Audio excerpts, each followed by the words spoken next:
నువ్వు నూరుతున్నప్పుడు బయట తోటి చెమట నువ్వు తుడుచుకున్నప్పుడు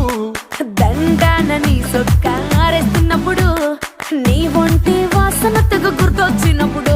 రెండు చేతులెత్తి చుట్టు మలిసినప్పుడు జండు కత్తుకొని పడుకున్నప్పుడు అలసిపోయి నువ్వు ఆవలించినప్పుడు వచ్చుండై ఫీలింగ్స్ వచ్చి వచ్చి చంపేస్తుండ